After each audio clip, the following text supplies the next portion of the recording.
हमारे कजरवा पे रिझले विधाता, हमारे कजरवा पे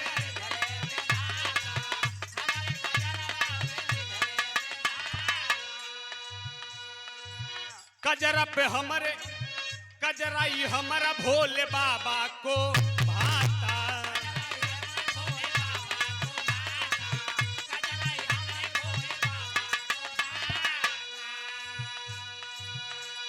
अरे नारद भगवान के बनाई दिया बनरा, अरे जरी मरी जात हमारा देखी कजरा, जरी मरी जात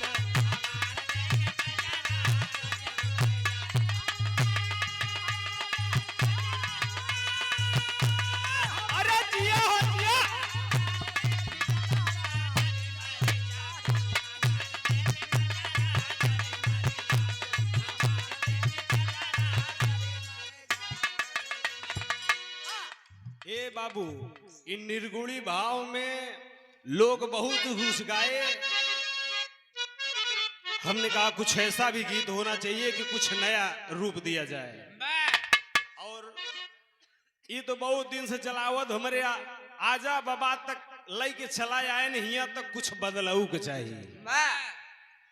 तो आवा मास्टर ला कुछ बनाए क्या आवा।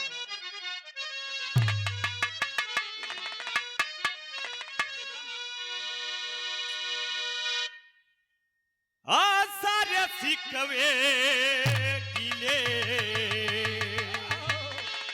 भुला के कहो। हिंदी दुनिया वालों ने गाया बड़े प्यारे से अंदाज में।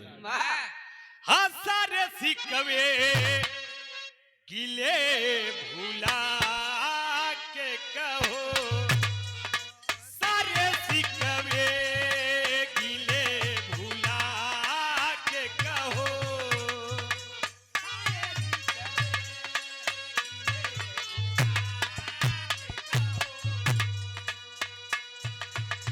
जो भी कहना है मुस्कुरा के कहो,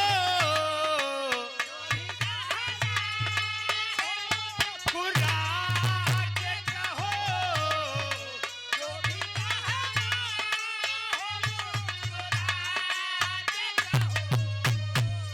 दिल ना तोड़ोगे कसम। कैसे? अरे दिल ना तोड़ो, दिल ना तोड़ो के कसम खा के कहो, दिल ना तोड़ो के कसम खा के कहो।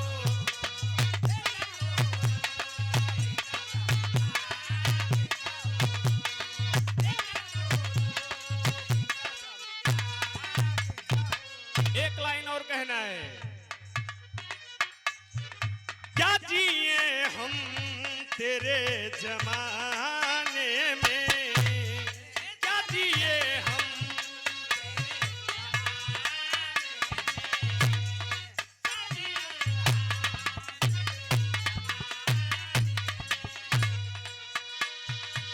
क्या जिए हम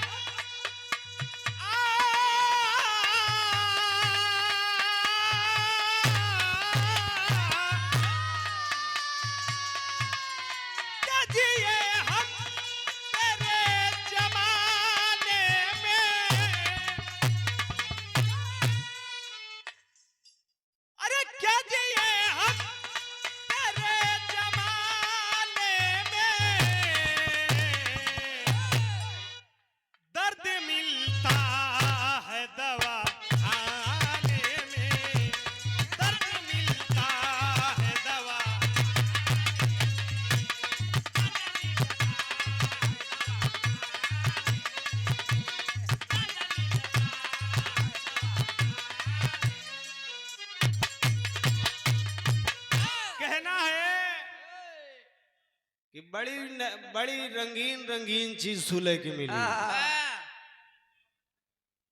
तो हम ही चाहते हैं कि कुछ इधरों से दे दें।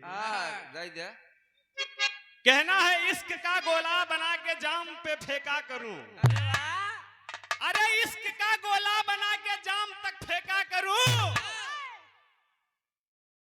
मोबाइल नहीं है, नहीं तो खींच लूं तस्वीर तेरी रात दिन। देखा मजबूरी यह है कि मेरे पास ना फोन है ना कैमरा है, वाह इसलिए नहीं खींच सकता। दिल में खींच ला। ये देखे हमारे बड़े भैया जिला पंचायत सदस्य प्रत्याशी ward number Dhanupur Prayagraj, ward number 2 sorry. आप पूर्व छात्र नेता इलाहाबाद विश्वविद्यालय सुमित विश्वकर्मा जी, प्रदेश सचिव समाजवादी छात्र सभा उत्तर प्रदेश। वाह आप निवासी कुंदनपुर सिरसा चौराहा हडिया प्रयागराज। भैया के लिए एक जोरदार ताली होनी चाहिए। आप भावी जिला पंचायत सदस्य हैं। आपके तरफ से 101 रुपए का आशीर्वाद मैं मां भगवती भोलेनाथ से यही चाहूंगा कि आप अगर मैदान में आए हैं तो आप विजयी होकर लोगों के बीच में सेवा करें। ए बाबू, एक और पुरस्कार है। राकेश यादव, 1 मिनट, वो पर्चा कहां गया? राकेश पटेल भावी प्रधान पद प्रत्याशी। राजेश पटेल सॉरी। आप सनाफ प्यारेलाल, श्री प्यारेलाल पटेल, पर्चा नहीं है, भूल जा रहे हैं, सॉरी क्षमा करिएगा। रेहथू अवदानी कपूर, आपसे आपके तरफ से 101 रुपए का आशीर्वाद। प्रधान पद के प्रत्याशी हैं, आप मेहनत करें और जीत करके विजयी होकर लोगों के बीच में सेवा करें। मैं यही चाहूंगा, भोलेनाथ आप पर इतनी कृपा बरसाएं। आइए, कहना है इश्क का गोला बना के जाम तक फेंका करूं, खींच लूं तस्वीर तेरी रात दिन देखा करूं। और ई कहत के बा एक ठने ओल्ड मंक, एक ठनी नाम हो। एक दिन हम सुने कि 2-4 लोग आपस में चर्चा करत रहे भैया, काहे ओल्ड मंक गोल्ड मंक। हम कहा ये ओल्ड मंक का हो भैया, कैसे होत है? कहे न रे रम हर रम, कहे रम लेबा तब दम देखबे कर। तब हमके पता चला कि रम का नाम ओल्ड मंक है। 2 पैग मारन चल दिए और चलते चलते चलते चलते चलते मई डार्लिंग पहुंचे हैं अपने प्रेमिका के पास। कहते हैं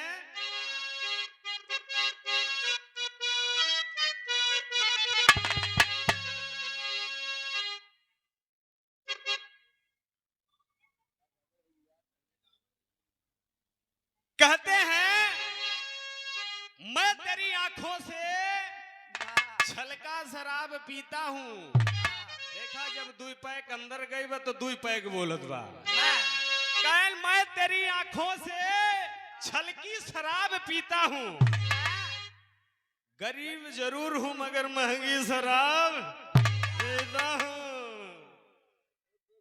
खेत बेच के कुछ बिक जाए उसे मतलब ना बा। और कहना है, आइए गीत का भाव है, क्या बात है। ई जवनिया भइल दारू, दिखाई ध्यान दा, थोड़ा से हमें बारीकी पे ध्यान दा। अरे ई जवनिया भइल दारू, केहू पिए वाला बा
ए भैया इत रहा मनोरंजन।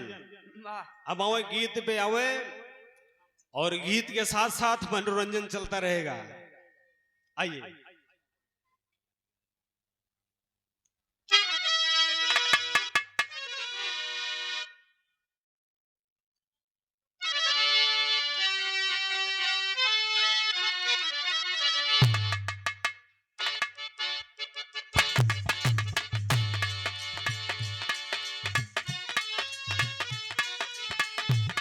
अरे जिया जिया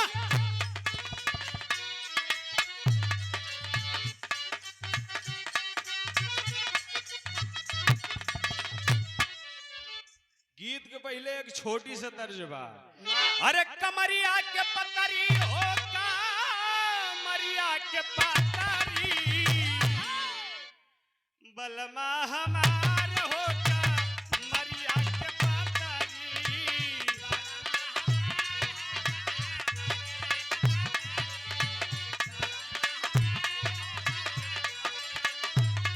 ए भैया दुल्हनिया अपने आदमियों कहत बा। अब आदमियों फिर कुछ कहत बा, कही दे।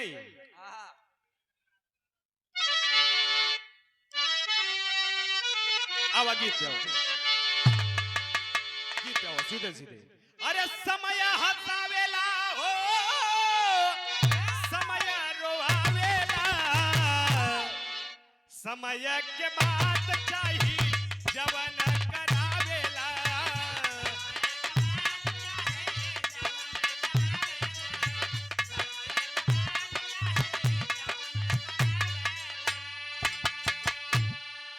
समय राजा हरिश्चंद्र रहले बड़ा दानी।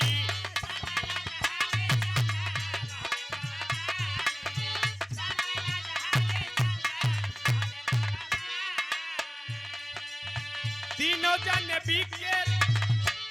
ए भैया समय ऐसी चीज है, समय के साथ साथ परिवर्तन होता है। एक समय में समय ही था त्रेता सतयुग त्रेता द्वापर कलयुग बदलता गया। समय का चक्र हर किसी पे चला है और चलता रहेगा, ये कहना है।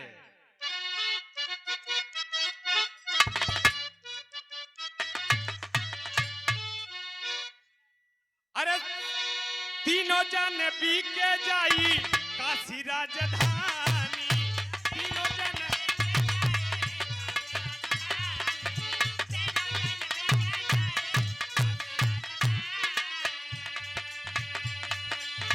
समय उन समारा घट पे पनिया भरावेला। समय का चक्र चला, आज मरघट पे पानी भर रहे हैं, क्या बात है। और कहना है समय उन तुम्हारा घट पे पानी भरावेला। समय के बात चाहिए जवन करावेला। समय के बात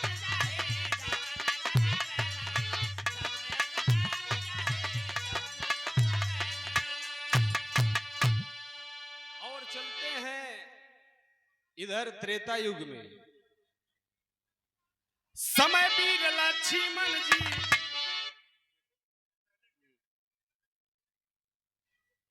अब इधर देखिए राम लक्ष्मण के ऊपर क्या चक्र चल रहा है, आप समझिएगा।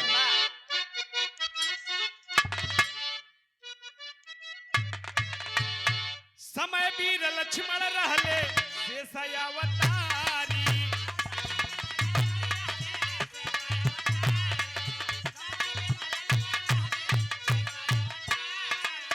भैया के अपने रहले बड़ा यज्ञकारी।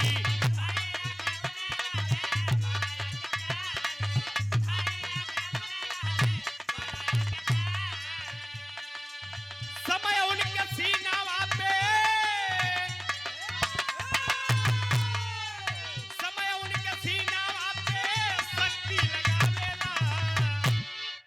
समय का खेल बाबू सबके रोवावेला।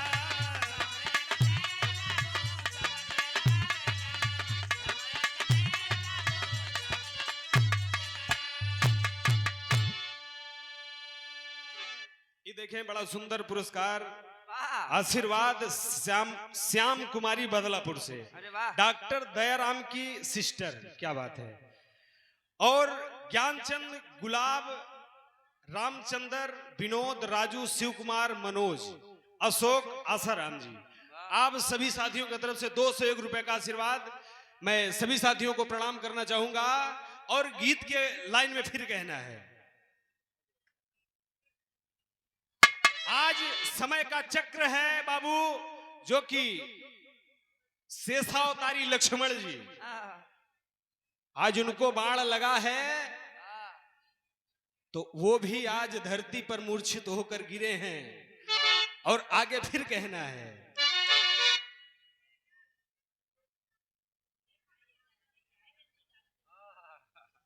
बिल्कुल बिल्कुल बिल्कुल हो जाएगा गीत के लास्ट में।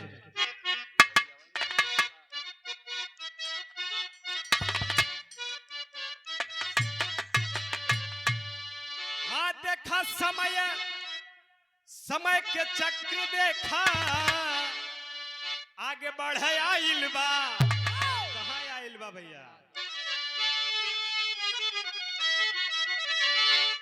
अरे समय के चक्र देखा, आगे बढ़े आइल बा,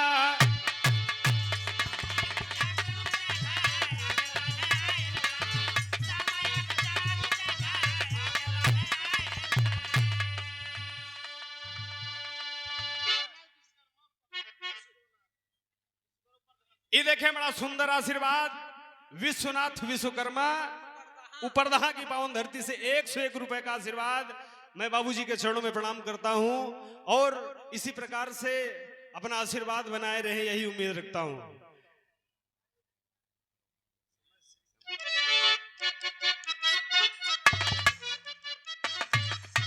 कहना है, समय श्री कृष्ण रहले गोकुला के छोरावा,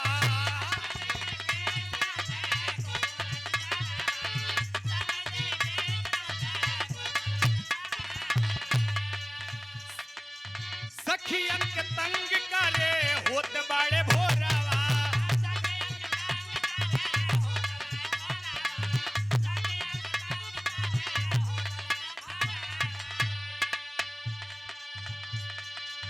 और कहना है श्री कृष्ण आ गया इधर, श्री कृष्ण भी समय के घेरे में है।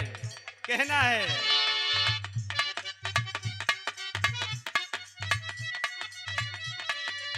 समय उनसे दाहिया,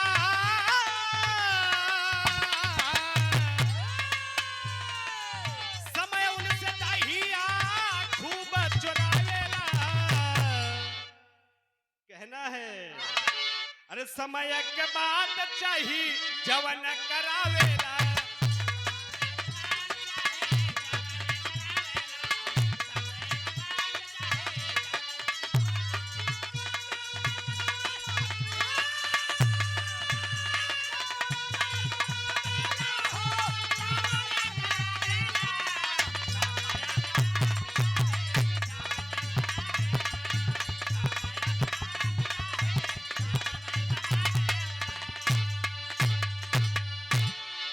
समय ऐसी चीज है बाबू कि कहीं भी कुछ भी कोई इम्पॉसिबल नहीं है, सब पॉसिबल है।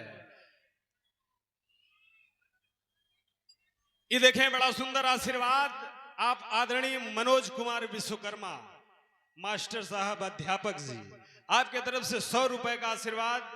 मंदिर हडिया पैर छू के प्रणाम है, आशीर्वाद की प्रतीक्षा है। आओ भैया एक छोटा सा बिरहा ले ला।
जोगिया रे, बोले जोगिया हीरा।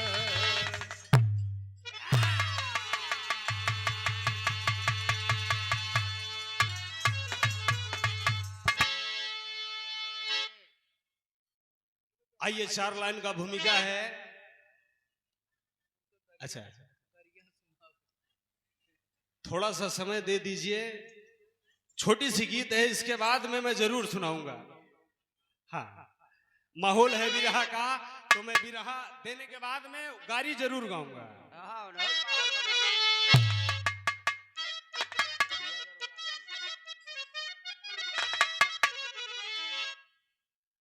अहम जो किया है यह हम में मरा है, गिरा एक पल में यह हम का वो मानो। अहम का शिकारी बना हिरण्यकश्यप, पुत्र प्रहलाद पर है विपत्ति कितनी डारी। अहम में मिटा, अरे हम में मिटा राजा रावण जो पापी, पापी कंसा को मारे कन्हैया मुरारी।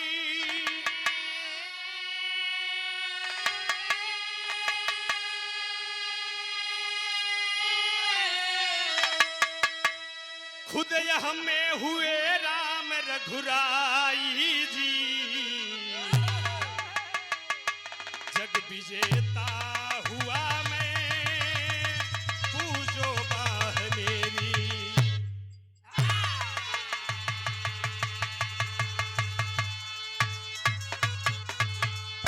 ए बाबू, बात उस समय की है कि घमंड, अब इस समय का चक्र था, अब घमंड आ गया है। कहना है घमंड जिसको भी हुआ है उसको मिट्टी में मिलना तय है, वो अपने समय से पहले मिट्टी में मिल जाएगा। कहना है एक लाइन कव्वाली के टुकड़ा बा, गजल बा।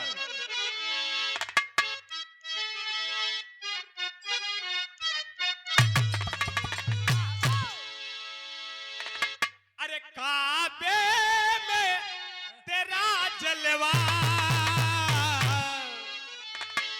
अरे काबे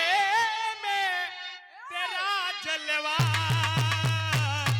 काशी में नजारा है।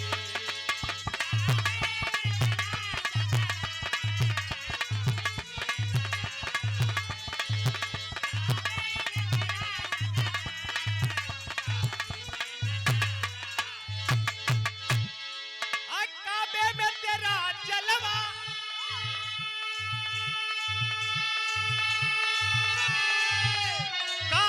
में नजारा है।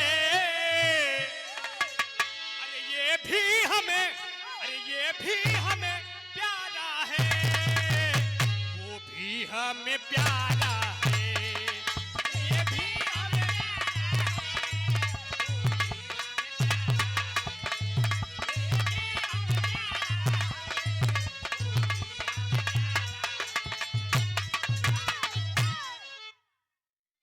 ए बाबू, काबे में तेरा जलवा, काशी में नजारा है, ये भी हमें प्यारा है, वो भी हमें प्यारा है। आइए भाव का लाइन बा।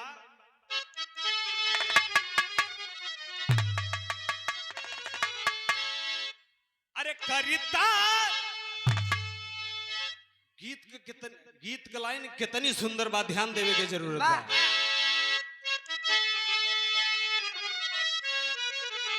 अरे करता है अहम जो भी, करता है हम जो भी, अरे करता है अहम जो भी, समझो जीवन काला है। करता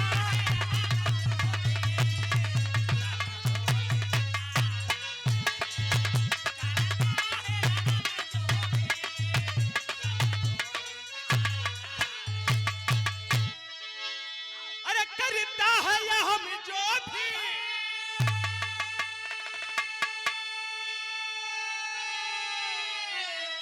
समझो जीवन काला है, अरे खुद संभल नहीं सकता, अरे खुद संभल नहीं सकता, दुख दर्द को पाला है।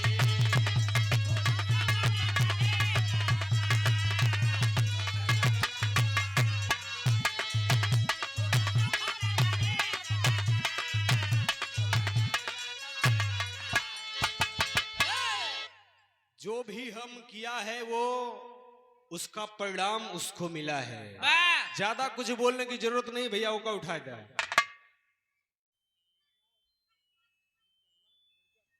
चंद्रशेखर विश्वकर्मा, मुन्ना विश्वकर्मा, मुकेश विश्वकर्मा, घनश्याम विश्वकर्मा, राजू विश्वकर्मा, भोलानाथ विश्वकर्मा, अनिल विश्वकर्मा, डॉक्टर दयाराम विश्वकर्मा। वाह, इस सब के गरियावा की बात। लड़का बुआ है अनीता, अनीता विश्वकर्मा। ये देखे अनीता विश्वकर्मा जी, जो ई लड़कन के बुआ हैं। अगर लड़कन के बुआ हैं तो हमारो बुआ भैया। वाह, ओहर से करियौबा के हर से दोनों तरफ से करियावे के बा। हम दोनों तरफ से जब जेहर से पैसा मिले ओहरे शामिल हो जा। हमार कोनो पार्टी फिक्स ना है भैया। पहले बुआ पाछे मिला। आज के टाइम में भैया भैया कहें तब तक घुसखोर है, हम कहे बतावे चाहते ही घुसखोरन के यहाँ समय बोल वाला बा। हाँ, पैसा लूट लूट बड़ी बड़ी कोठी बंगला बनाए के बहुत बड़ा शान शौकत वाला बना है, तो इसलिए घुसखोर बनल जरूरी बा। अब भैया कहानी के शुरुआत हुआ।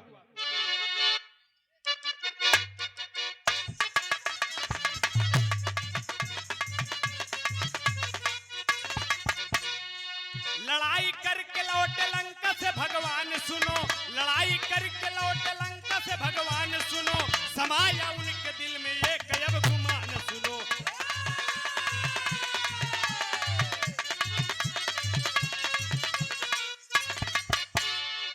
किया है मैंने कितने वीरों का संहार सुनो, सिया से बोल उठे राम जी ललकार सुनो।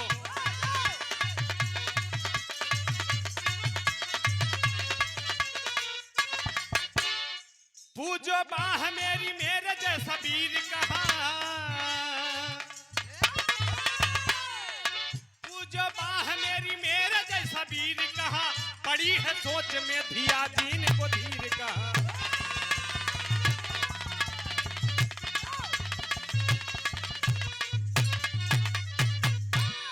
सुन के बात राम की सिया मुस्काई है, सुन के बात राम की सिया मुस्काई है, सुन के बात राम की सिया मुस्काई है, बगल में बैठे गुरु वशिष्ठ को बताई है।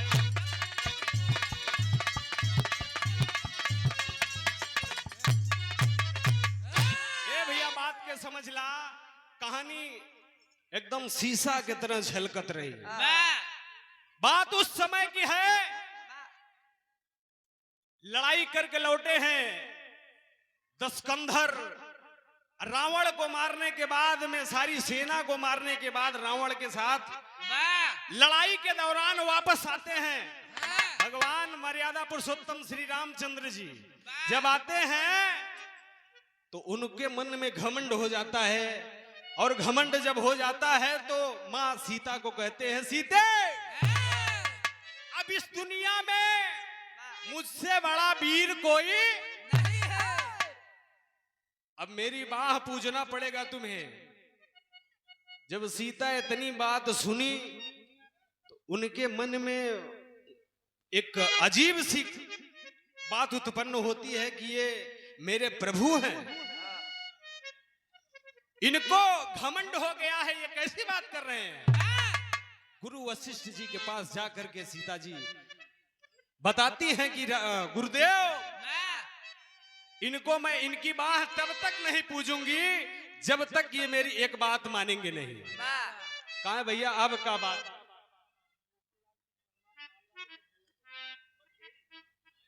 मोहनलाल विश्वकर्मा टाल वाले बघेड़ी की पावन धरती से चाचा के तरफ से 101 रुपए का आशीर्वाद है, पैर छू के प्रणाम है, आशीर्वाद की प्रतीक्षा है।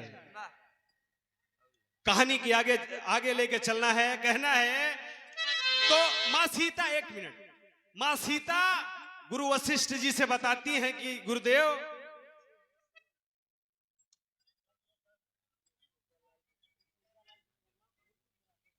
ये आप आदरणीय चाचा श्री यशोदालाल विश्वकर्मा परासिनपुर फूलपुर की पावन धरती से 51 रुपए का आशीर्वाद, पैर छू के प्रणाम है।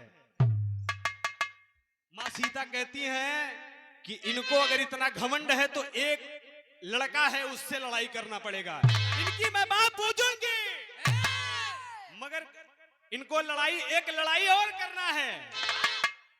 वशिष्ठ मुनि कहते हैं कि अभी तो रावण के तो सत्यानाश कई किया है, अब कैसे लड़ाई करेगी भैया। अब ये सारी चीज जब सामने आती है तो मर्यादा पुरुषोत्तम को भुला करके सारी बात सामने रखी जाती है। माँ सीता कहती है एक रक्तासुर नाम का लड़का है, वीर है, उससे जाकर लड़ाई करो, उसके बाद मैं आपकी बाह पूजूंगी। कहा जब हम राजा रावण, आप आदरणीय बड़े भैया राजेश पटेल सुपुत्र श्री स्वर्गीय,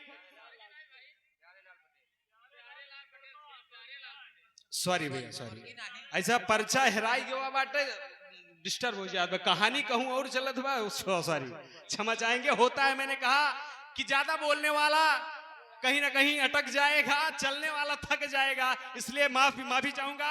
आप आदरणीय श्री प्यारेलाल पटेल जी, उनके सुपुत्र राजेश पटेल की तरफ से भावी प्रधान प्रत्याशी अवदानी का पूरा रेहथू की पावन धरती से, भाई अवदानी के पूरा खूब मेहनत करा, प्रधानी जीत के समाज में इतनी सेवा करा कि आगे ये प्रचार करे की जरूरत ही न पड़ा है। हाँ।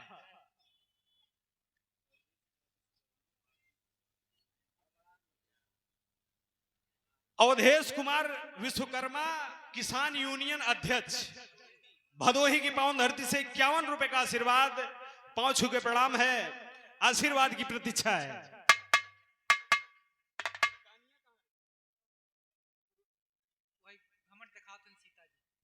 ए बाबू, कहा रक्तासुर अब कौन आ गया?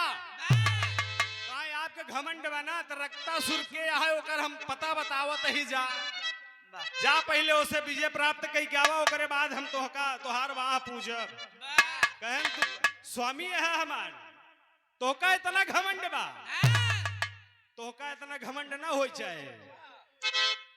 तो जब सारी बात होती है तो सीता जी कहती हैं मैं बचपन में घूमने के लिए गई थी, वहां पे सखियों के साथ बगीचे में खेलने के लिए गई थी, मैं एक मिट्टी का पुतला बनाया, उसमें जान उत्पन्न हुआ। वापसी में वो पुतला खड़ा होके कहता है कि माँ तू मुझे छोड़ के कहां जा रही है। वो रक्तासुर के बारे में बता रही कि रक्तासुर और कहा कौन। ए भैया, अब यहाँ पे बात बढ़ गई कि ये बतावा तो हाल लड़का है रक्तासुर, कहा प्रभु हम अपने इज्जत मान सम्मान के बचावे के खातिर ओके वचन दे के आए ही कि तू यह जंगल के राजा रहबे। और वो लड़का जब माँ सीता वापस चलने लगती हैं, जब वापस चलने लगती हैं तो लड़का कहता है माँ तू मुझे छोड़ के कहां जा रही है, तू मत जा माँ। एक लाइन गीत है।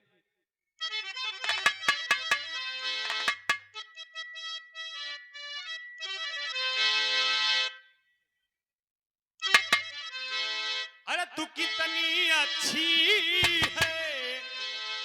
अब देखा इधर उधर की कहानी, वशिष्ठ मुनि श्री रामचंद्र जी सीता को उधर छोड़ दिया, इधर वन में जिस टाइम माँ सीता उस बच्चे को छोड़ के वापस आ रही है तो होता क्या है, लड़का कहता है माँ तू मेरी माता है, यही एक नाता है, तू कितनी प्यारी है ओ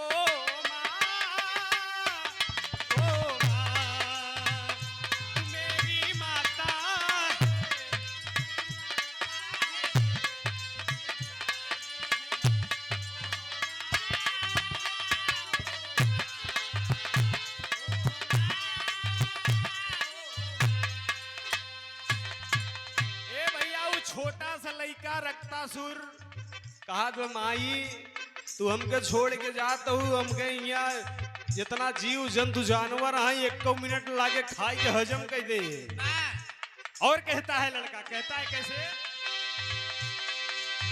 यहाँ तो रहूंगा मैं कैसे अकेले, खा जाएंगे जीव जंतु मुझको गोदी में ले ले, जीव जंतु मुझको गोदी में ले ले, तू कितनी अच्छी है, तू कितनी प्यारी है, मेरी माता है, ओ माँ, ओ माँ, कितनी अच्छी है, मेरी प्यारी है,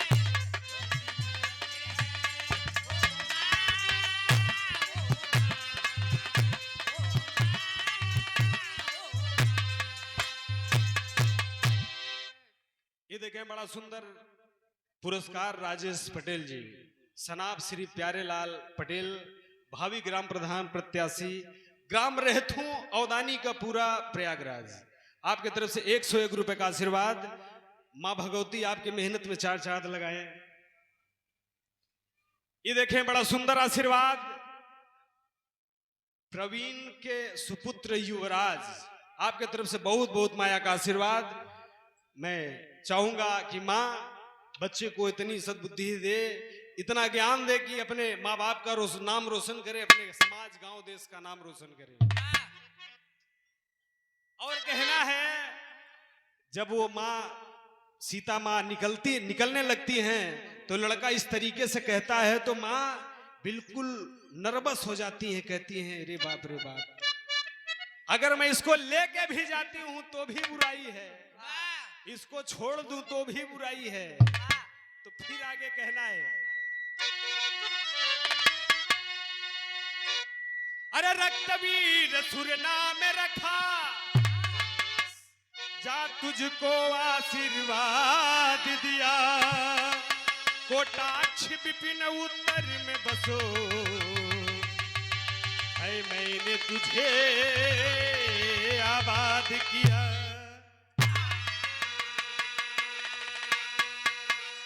कोई शक्ति विजय ना पाएगा, तू इस जंगल का भूप बने, तेरे रक्त की जितनी बूंद गिरे,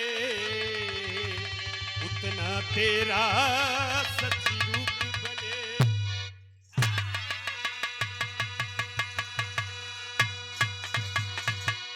सुर नर मुनि गंधर्व असुर कोई न पावे पार, मेरे ही हाथों से बेटा होगा तेरा संहार।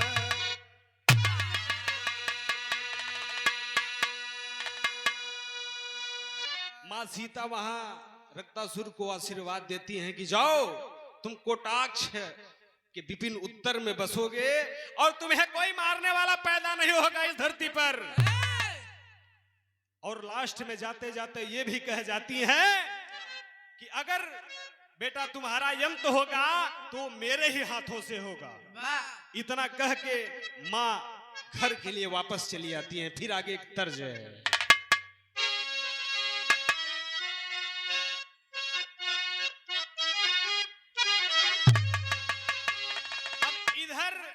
मर्यादा पुरुषोत्तम श्री रामचंद्र जी कहते हैं सीता जी से, कैसे कहते हैं भैया, अरे गरज के बोले राजा राम रघुराई,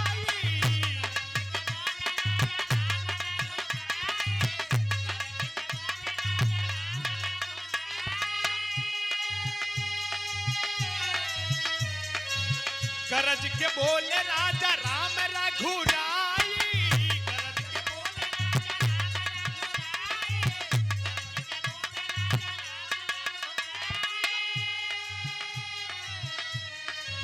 बनवस दे बई हम छेद गोरिया, अरे बनवस दे बई हम छेद गोरिया, सनन सनन चले बान तेज गोरिया, सनन सनन।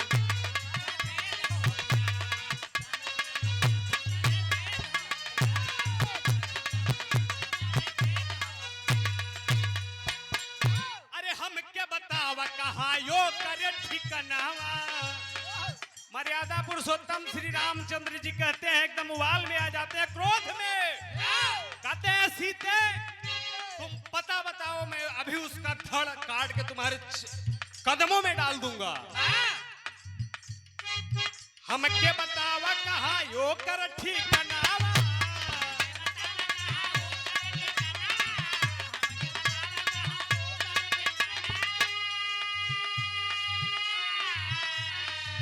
लइके लथिया यौ बै तोहरे सामनावा।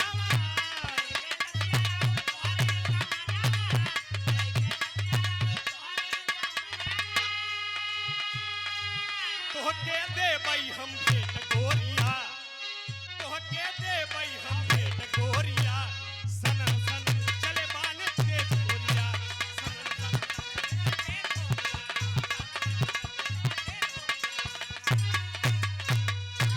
ए भैया, अब इतनी बात सीता जी सुन के उनहु के गुस्सा आई गवा। कहाँ है प्रभु, हम गुस्सा में तो जरूर रही, मगर तुझसे रिक्वेस्ट विनती है बा कि आपन जिद तू छोड़ दा। कहीं ऐसा न हो कि लंकापति राजा रावण के मारे के बाद में पता चले कि बेइज्जती हो जाए तोहार, तो कहे ना, फिर आगे तर्जबा।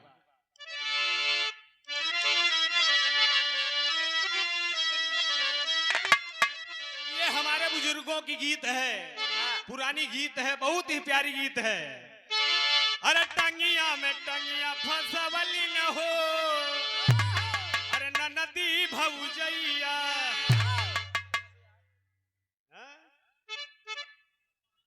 अरे टंगिया में टंगिया फसवली न हो, न नदी भौजैया। अरे ऊपर ऐसे डाल के ही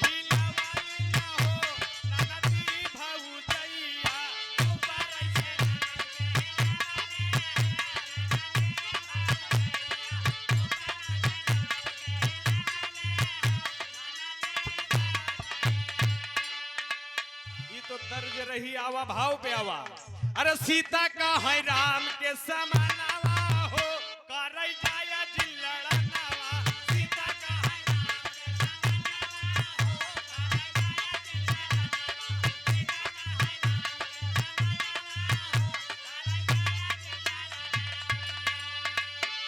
करई जाया जिल्लड़नावा, करई जाया जिल्लड़नावा। अरे करई जाया जिल्लड़नावा, करई जाया जिल्लड़नावा। अरे सीता का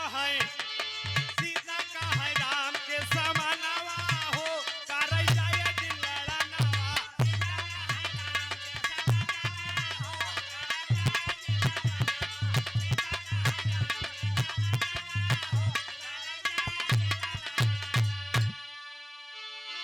कहा ये स्वामी, अरे कज्जल पहाड़ावा पे बसल मोरे नाथ हो।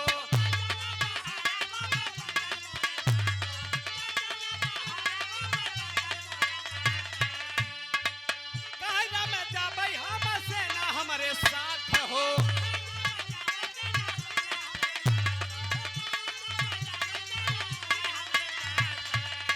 अरे भालू बंदर करे सब घुमानावा हो, करे जाया जिल्लड़नावा। भालू बंदर करे सब घुमानावा हो।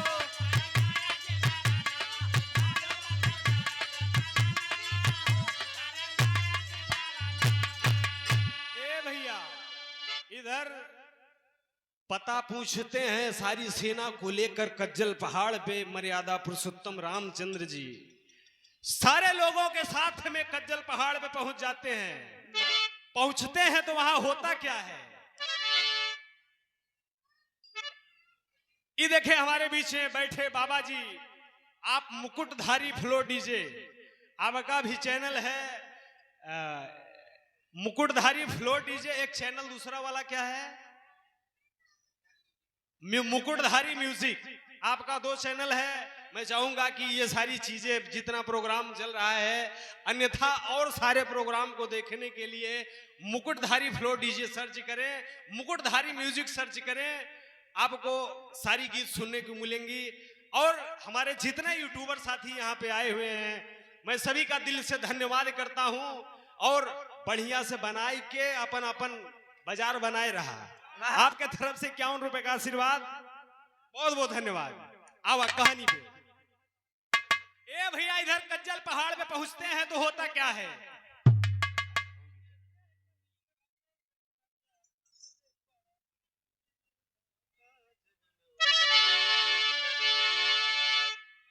ए भैया, जब कज्जल पहाड़ पे पहुंचते हैं तो कहते हैं कौन है?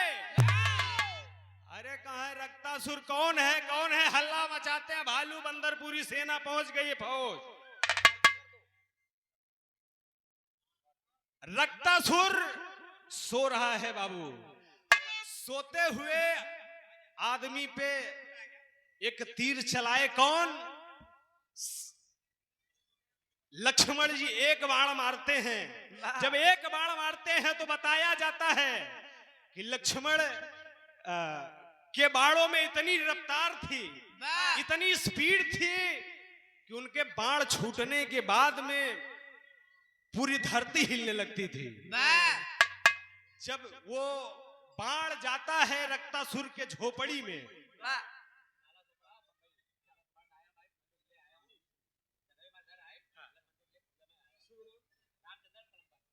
आप आदरणीय रामचंद्र पलंबर जंघई से और नाला सुपाड़ा में रहते हैं। सुपाड़ा हो कि सुपारा हो? सुपाड़ा, सुपाड़ा, सुपारा, सुपाड़ा। क्या बात है, बहुत बहुत सुंदर।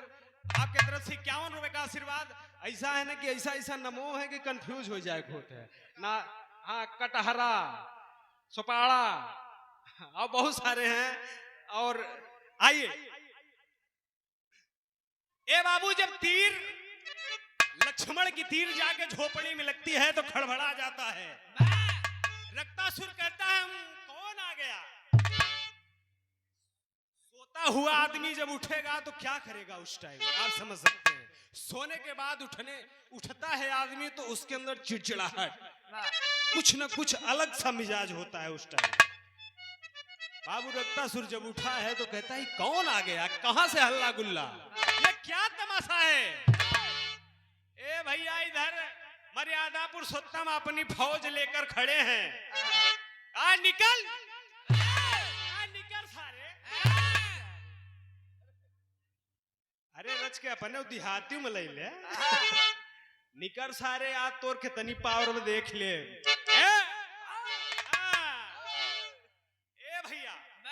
वहां पे शोरगुल सुनने के बाद में रक्तासुर बाहर निकलता है, देखता है नजारा। ओ तो पूरा देखने के बाद वो एकदम परेशान हो जाता है। ए भैया, जब देखता है तो समझ गया कि अब ये सब है ऐसे न मन ही नींद में उठा है रक्तासुर। चिड़चिड़ाहट, गुस्सा है मन में। क्या किया सब जने के एक जने का हिया हुआ हनुमान जी का ए बन रही। अब वो का मालूम तू के है? जब हनुमान जी पूंछ हिलावत की अलग एकदम रुआब में, गदा भाजत की मारत बेड़े हो जावे। ऐसे रक्तासुर घूम गया, पटंगिया पकड़ के घुमा के फेंके जाए के कहां गिरे? अयोध्या। ए भैया, हनुमान जी पहुंच गए। लक्ष्मण जी के नंबर लगा, सब बारी बारी से सबको उठा के फेंकता है, जाके गिरते हैं। सारी खेला ही खत्म। अब भैया देखा होता क्या है। अरे सिया जी अग्नि ज्वाला बन गई। अरे सिया जी अग्नि ज्वाला हो। सिया जी अग्नि ज्वाला बन गई। अरे बोला कवन बाहे अब पूजी दीन दयाला।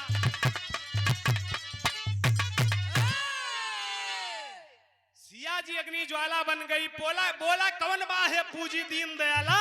सिया जी अग्नि ज्वाला बन गई। ए भैया, जब सब सारी कहानी देखिन कि गवा रहन रक्तासुर को मारे, सब ते आई गए नहीं। अब का हो, मगर एक चीज है, कितना भी हो, कोई भी औरत हो, सभ्यता में रहने वाली एक औरत अपने पति का अपमान नहीं देख सकती, कभी नहीं देख सकती। एक तरफ पति, सामने पति है, वहां पे देखा जाए तो वहां पे लड़का है, बेटा है अपना, जिसको मां सीता ने जन्म दिया है। बाबू बात फंस गई यहां एक तरफ गुस्से में। अब गुस्से में इतना क्रोध में मां सीता आ जाती हैं। काहे बतावा, मारा तू सब धोवाई दे है, कहत रहे ना इतना घमंड ठीक नहीं बे। फिर गुस्से में होता है क्या है आगे गीत में।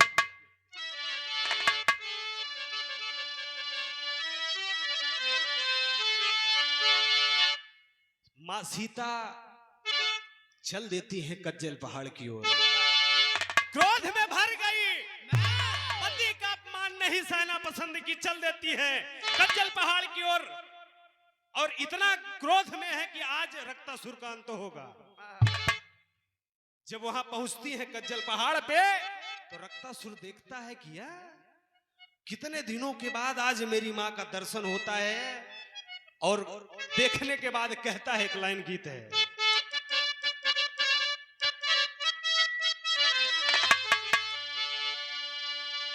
अरे मां मुझे तू अपने आंचल में बिठा ले।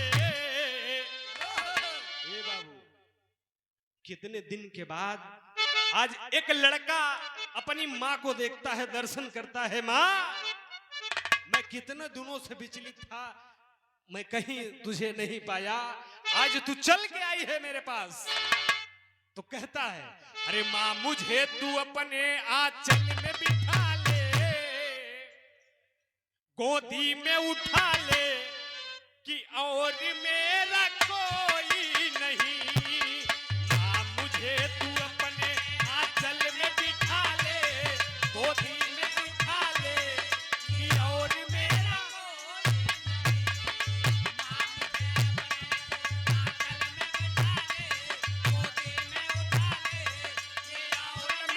कोई।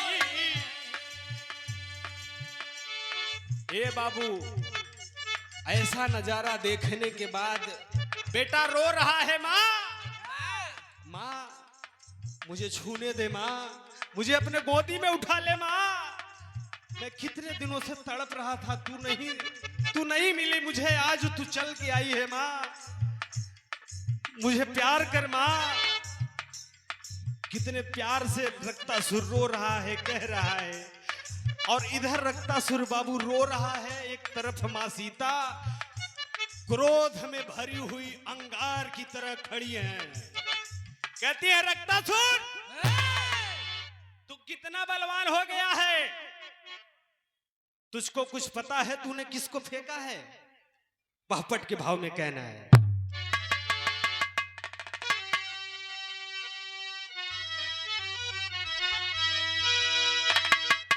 हवा में फुफकारे सीता रनिया जस नगिनिया हो।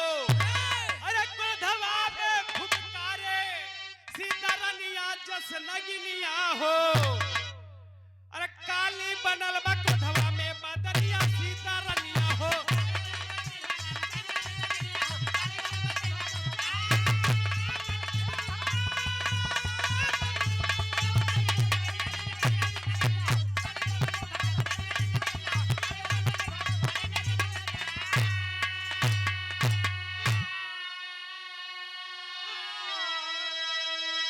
शक्ति कर कटार ले रणचंडी रूप बनवली हो।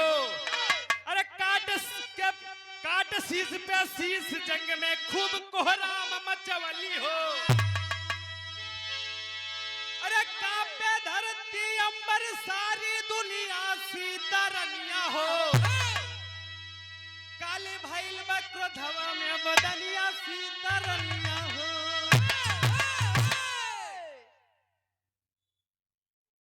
ये देखें, बड़ा सुंदर आशीर्वाद आप आदरणीय सोनू भाई नीवी थरिया की पावन धरती से 101 रुपए का आशीर्वाद। भैया के प्रणाम हो, आशीर्वाद की प्रतीक्षा। ए भैया, एक तरफ लड़का रो रहा है माँ का दर्शन पाके, माँ का प्यार दुलार पाने के लिए रो रहा है। एक तरफ माँ सीता एकदम क्रोध में भरी हुई अंगार और कहती हैं अपना तांडव शुरू करती है बाबू। तांडव शुरू हो गया है। जब वो मारे कटार चलाए तो एक कटार में 10 रक्तासुर और पैदा हो रहे हैं। ए बाबू एक अलग नजारा वहां का देखने को मिला। रक्तासुर की लाइन लग गई। तब जाकर के रक्तासुर समझ गया, कहता है मां तूने वचन दिया था कि तेरे शरीर से जितनी बूंद रक्त गिरेगी उतना रक्तासुर पैदा होगा। ऐसे मेरा अंत नहीं होगा। तूने ही कहा था कि मेरे ही हाथों से तेरा अंत होगा। तो मां तेरे आशीर्वाद में एक शब्द ये भी था कि रक्त जमीन पर नहीं गिरेगा तभी तेरा अंत होगा, नहीं तो तुझे मारने वाला कोई पैदा नहीं है। एक को मारेगा 4 पैदा खड़ा हो जाएंगे। आगे फिर आल्हा के भाव में कहना है।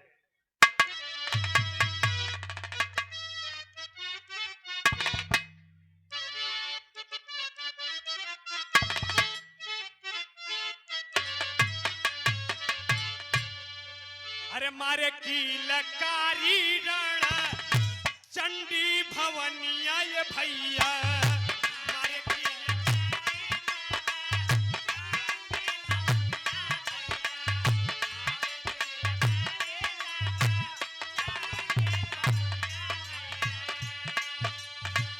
मुंड माल गौरतन में लिहली लटका।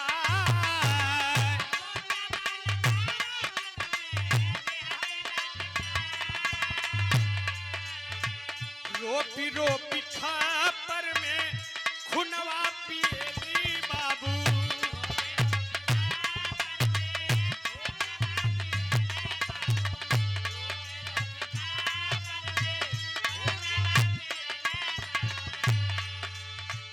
काट काट धारा दिहली धारा पे गिरा।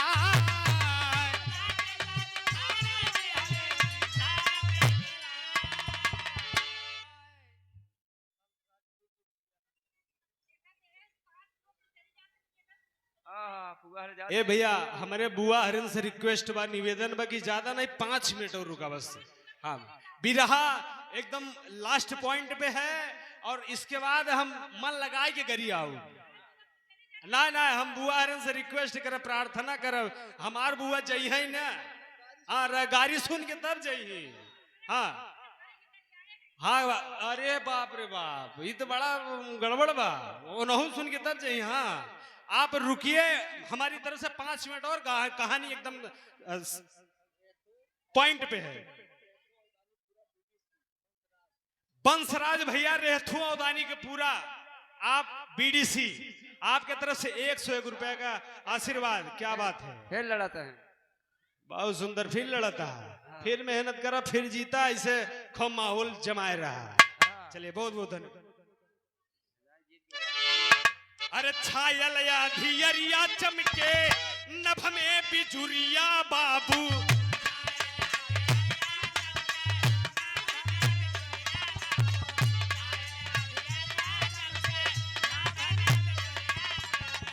क्रोधवा गया गिन में, क्रोधवा गया गिन सीता गइल समा।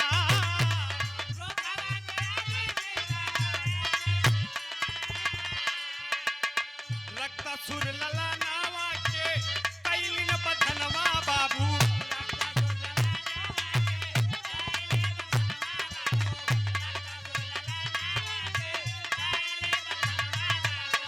नीली सब देव बाबू कैलन विचार।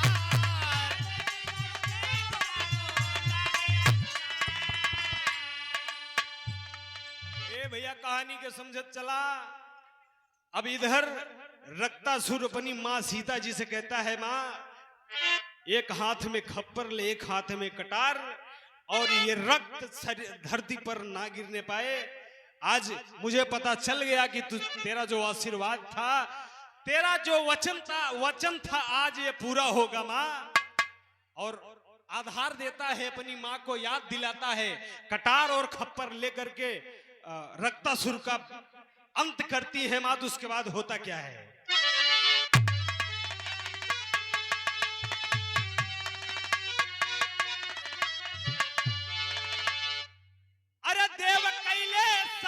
विचार,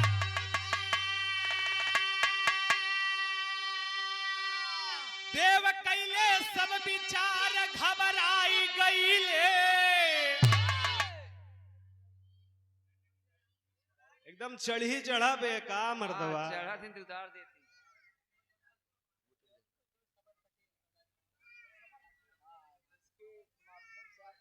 क्या बात है, बहुत सुंदर। आज अभी तक तो नहीं दिखे, अभी शायद पता चला कि हमारे भैया आ गए हैं समर पटेल जी, जिनके माध्यम से कार्यक्रम चल रहा है। भैया को बहुत बहुत प्रणाम हो।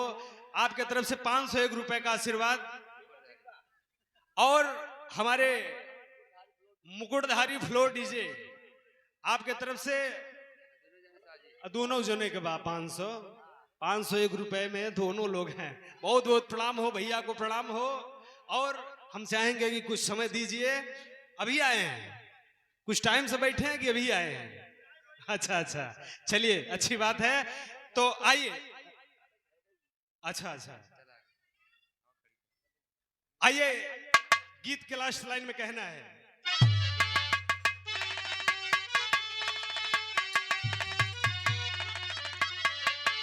अरे देव कैले सब विचार घबराई गईले, अरे शांति क्रोधवा करावै बाते आई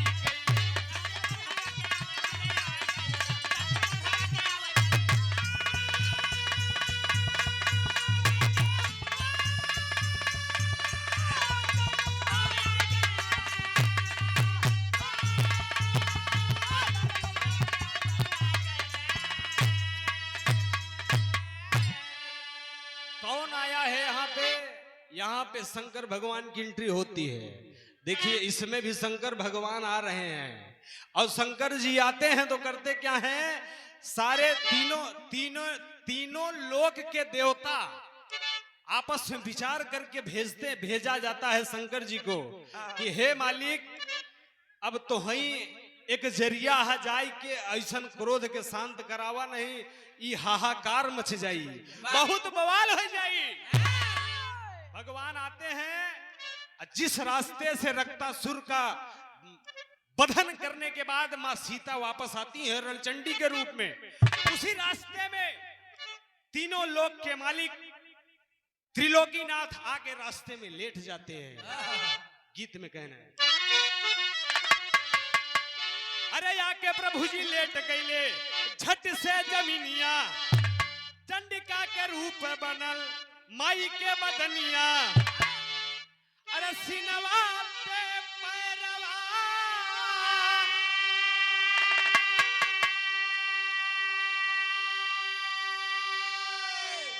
अरे सिनवा पे पैरवा धराई गईले,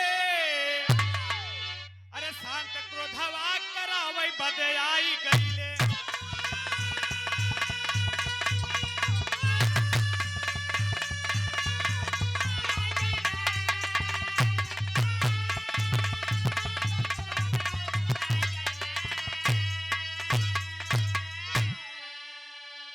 ए बाबू, शंकर जी आके रास्ते में लेट जाते हैं, क्रोध में मां सीता चली आ रही हैं। हमारे बड़े भैया समर जी और समर सिंह पटेल, ए भैया समर सिंह पटेल लगाए दा, समर पटेल लगाए दा, हाँ पूरा हो चाहिए। और हमारे बीच में बैठे मुकुटधारी फ्लोर डीजे आपके भी तरफ से 101 रुपए का पूरा आशीर्वाद, और ये प्यारा आशीर्वाद डॉक्टर दयाराम विश्वकर्मा और रेहथू अवदानी का पूरा प्रधान पद प्रत्याशी। हम माई से इतना प्रार्थना करब कि जरूर जीताबा, हाँ एकदम माहौल बनाए क्या बा। आपके तरफ से 101 रुपए का आशीर्वाद, और माई भगवती आपके हर काम में सिद्धि दे।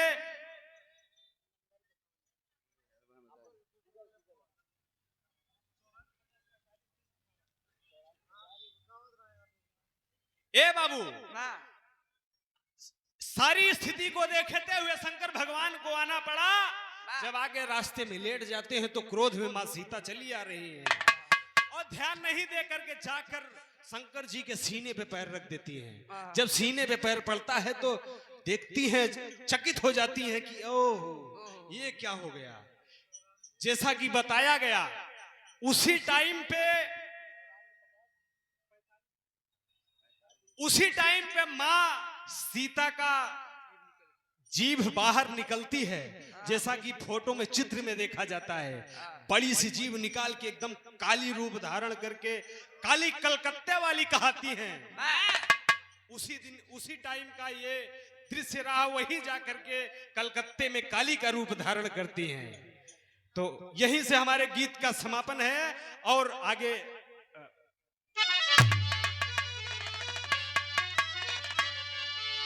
गुरु भोला गुरु बाबा दीन दया राम जी गाए, लहरी उदय नारायण ओपी हरिश्चंद्र बतलाए। नाम का बा भैया के ये भैया सोनू ड्राइवर नियमित हरिया की पावन दर्जी से अभी चर्चा था भैया का। सोनू भैया हैं, क्या बात है।